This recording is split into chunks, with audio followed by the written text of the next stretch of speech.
Villains. What can you say about them? They're devious, evil, scary, cool, well written, and awesome. But if there are any villains that could work the most sometimes, it's twist villains. Let me explain what it is. A twist villain is someone who is evil without the main protagonist noticing what he or she truly is. Twist villains can either make the story more exciting, or it can kill it if it doesn't make sense.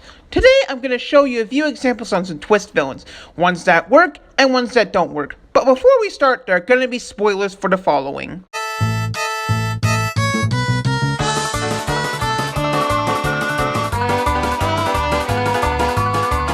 Okay, analysis time. And no, Anakin Skywalker doesn't count because the prequels were a backstory. Now that that's settled, this is how to write a twist villain.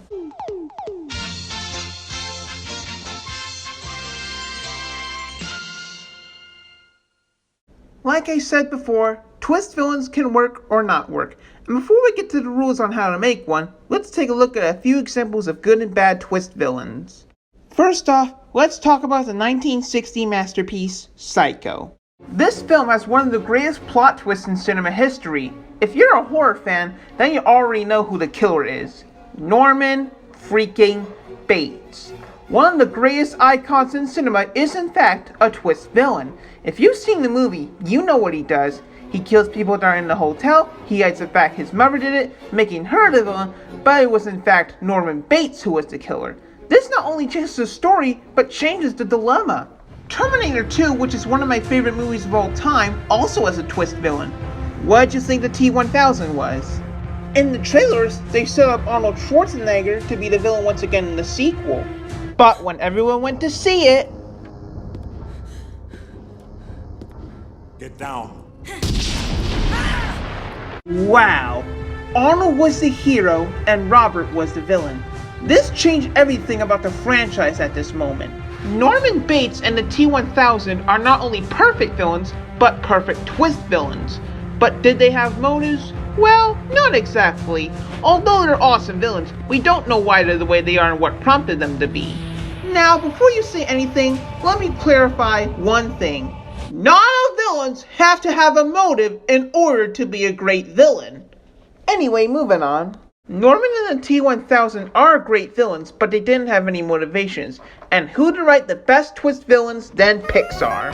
Pixar is known for making some pretty awesome twist villains, and those villains are Syndrome, Lotso, and Mr. Water News. Stinky Pete and Munce are great villains too, but the execution made them pretty unlikable and their motivations were a bit greedy. These three, on the other hand, are downright excellent. In Monsters, Inc., Randall was set up to be the villain, but was actually Water News who was the villain. His motive to absorb Boo's screams works because he wanted the company to keep going and he had to work with Randall in order for that to happen. And what's worse is that he felt bad for kicking Sully out because he was the top scarer. Seeing a calm and nice boss descending into madness over a child is just heartbreaking. Lotso worked because we didn't expect him to be a villain in the trailers. Yeah, Stinky Pete did it first, but Lotso perfected it. His motives were understandable because he was upset he got replaced by another Lotso and was rejected by his original owner. That makes him a perfect villain. To be fair, he tried to redeem himself at the end of the movie. He tried to help the toys from being destroyed by the furnace by pressing the button to stop it. But he realized what he was doing and decided... Where's your kid now, Sheriff? No. What a freaking jerk. God, I love Lotso. And need we forget the chicken dinner in the room?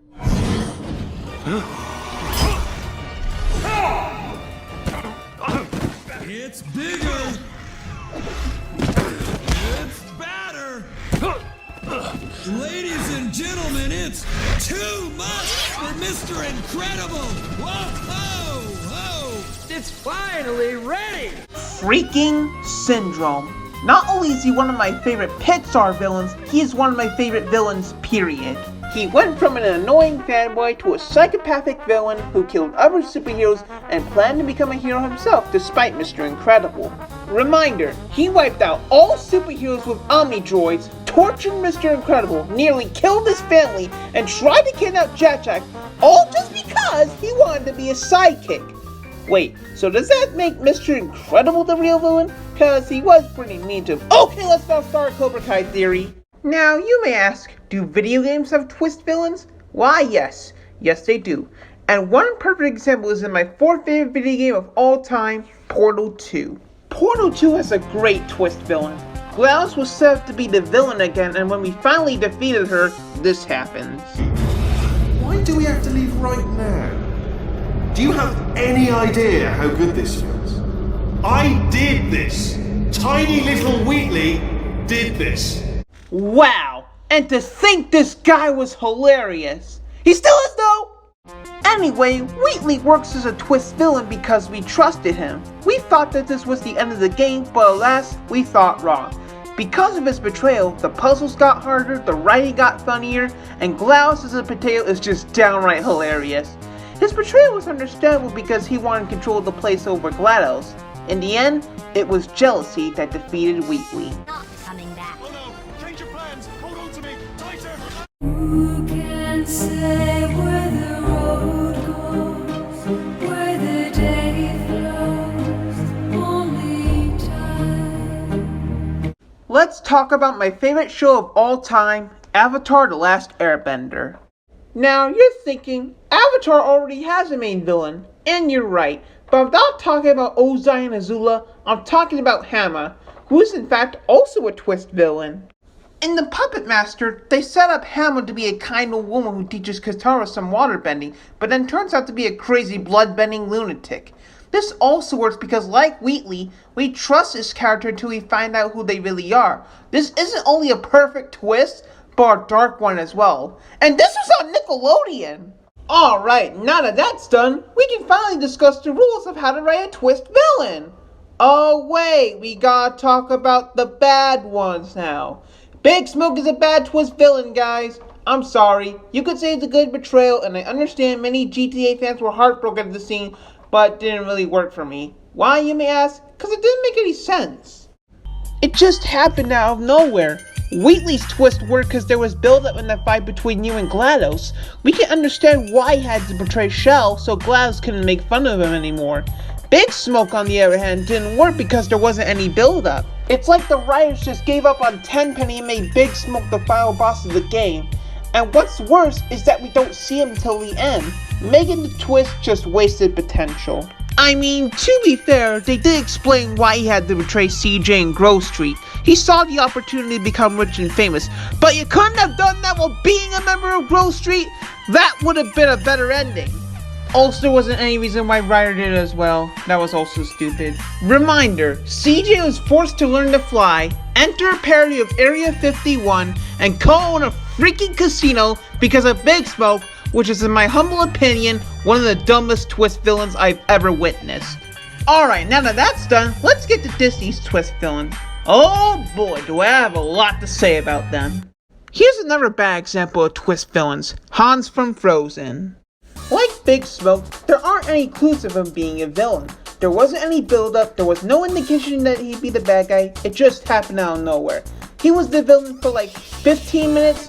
Also, how does killing Elsa mean you would bring back Summer? I mean, Big Smoke at least had a reason why he had to betray CJ, so it's Hans' reason to become king? This has been done before in better movies than this. Don't get me wrong, Frozen is a good movie, but Hans single-handedly ruined the movie by his actions. He had no reason to be a villain at all. But I digress, I didn't see this coming. I was 13 at that time and I didn't know he was going to be the villain. I mean, the Duke of Weaselton, Wesselton was kind of set up to be the villain. Maybe the movie would have been better off if he was the villain instead of Hans, who literally became the villain just so he could become a king. But then again, there'd be a love triangle between Kristoff, Hans, and Anna, and it'd be the animated equivalent of Twilight. Okay, let's not get ahead of ourselves. Hans is just a bad villain with bad motivations. But hey, at least he's better than the Once Upon a Time version. Now to Robert Callaghan from Big Hero 6. Oh, God, the execution was made poorly. Robert Callaghan was there for a few minutes before the explosion, and then poof, he disappeared till this scene happened. That was his mistake. While the design for Yokai is pretty cool, his personality is, Okie dokie, Dr. Jones? I don't know, maybe if Robert Kelton made it out of the exposure like outside the building and grew a bond with Hero throughout the movie until the big reveal, that would have worked better. It worked with Wheatley, but why they couldn't do it with Robert is beyond me. Oh, and Bellwether is also a bad example of a twist villain. And she isn't bad, she's stupid. Like Hans, she became the villain because she wanted to be mayor, and the fact she's responsible for turning animals into predators doesn't make any sense. I was kind of expecting the lion or that bull to be the villain because of their designs, but why did it have to be Bellwether? She was nice, funny, and intelligent. Why did they make her a villain? What a freaking waste of good creativity, Disney. You couldn't just left her to be good. This is one of the most rushed twist villains I've ever seen. Oh, if only there was a twist villain that's also part of Disney, but not exactly Disney, but from a sequel to one of the best superhero movies of all time. Actually not great, but a decent villain. That's when Ego comes in. Imagine what I said about the previous Disney villains, but it's a compliment. That's Ego. Not a perfect twist villain, but a decent one. While not as great as other of the twist villains I mentioned, Ego was still pretty good.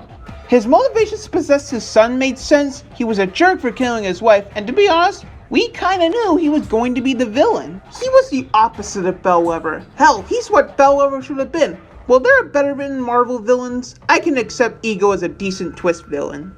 Same feelings for Ernesto from Coco. Imagine Hans, but written better. He killed Hector so he could steal his songs, use them to gain fame, and he tried to make sure Miguel would never make it back to the land of the living, and ensure Hector will disappear.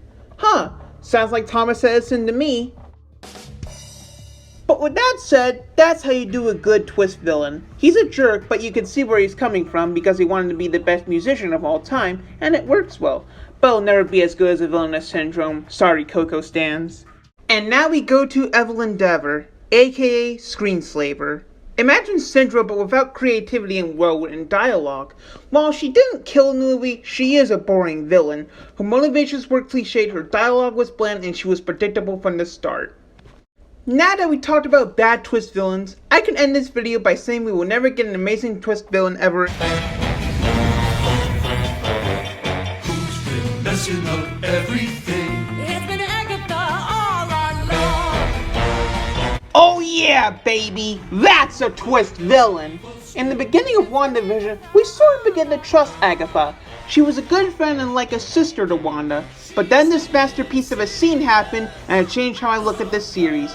I didn't see this coming. With all the other villains I explained, I saw it coming, but I kinda knew from the start. Agatha, on the other hand, is the most unexpected and the best twist villain we got since Wheatley. Thank you, Marvel, for giving us a perfect twist villain. Has gone wrong. Thanks to Agatha, naughty Agatha. It's been Agatha all along. And I killed Sparky too. And of course, sometimes there could be a twist villain that's just forgotten due to the events that happened in the movie. Take for example, Nedry from Jurassic Park and Terrence from Tom and Jerry. Nedry was the villain because he was greedy. Because of financial problems, he accepted a bribe from Biosyn to smuggle dinosaur embryos from the island. He could have been the villain because he was responsible for the events in Jurassic Park, but he got devoured by a Dilophosaurus. Did I say it right? Dilophosaurus? Let me look it up. Dilophosaurus. Huh, I was right. Oh yeah, I gotta make a meme out of this. You must die! Terrence is also a horrible villain. The writers set him up to be the villain because he tried to sabotage the wedding and got Kayla fired due to Tom and Jerry's actions, and hopefully they worked together to find a way to take the hotel back from Terrence, and they completely forgot about it. He's just there at the wedding. He didn't review himself, nothing. Bad villain, bad. But in all honesty, Nedry was better than Terrence. At least Nedry was a funny character, and Wayne Knight did a great performance cause he's Wayne Knight. Terrence was just worthless. He was annoying and manipulative. Sorry, Michael Pena, but even you couldn't save this villain. Or the movie. Now that I talked about the good and bad twist villains, let's talk about the rules on how to write one. Rule 1. Don't make it obvious. If the twist villain is going to be someone that looks like one, then it's obvious it's the villain. We know Thanos is going to be the villain because his motive is to wipe out half the universe. We know Sheila Blavatsky in the South Park movie is going to be the villain because she wants to go to war with Canada. Heck, main characters like Walter White, Light Yagami, and Anton Chigurh are obviously the villains because of their actions and what they want to do. So if you plan to make a twist villain in a book or a movie that you're writing, then don't make it obvious.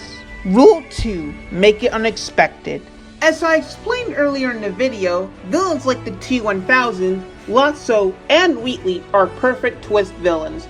They may look innocent, but deep down there's a dark side about them. So make it unexpected. Make the character trustworthy to some viewers so to grow to like them, then when the time comes, drop the twist. That way the viewer will be surprised on who the character really is. Rule 3. Have the motivations make sense. If you want to make a villain that has a sad and dark past like Lotso or Hama, then you gotta do it right. Don't make it cliche like some of Disney's villains. Make the viewer feel their pain by making the villain's past understandable. For example, their parents or loved ones died or they were rejected by society. These examples where your villain could work because they have understandable motivations on why they do what they have to do. Rule 4. Have fun making it. The most important rule of writing a twist villain is to have fun making it. It doesn't have to be groundbreaking like Norman Bates or Water News, it can be whatever you want it to be. Like a boss or a big star or a nerd, anything. Whether you make a good, bad, or a decent twist villain, just do your best making it and have fun while doing it. And that, faithful viewer, is how to write a twist villain. As someone who wants to be an author or a filmmaker in the future, I'm glad I get to talk about twist villains with you. I myself want to write a twist villain in the future, but until then, I'll settle making memes and reviews for everyone. Cause at the end of the day, whether you're stressed about writing a villain or making the twist seem bad and forced, just remember this. You could write a better twist villain than Big Smoke. Damn fool! Thank you for watching, and I'll see you in the next video.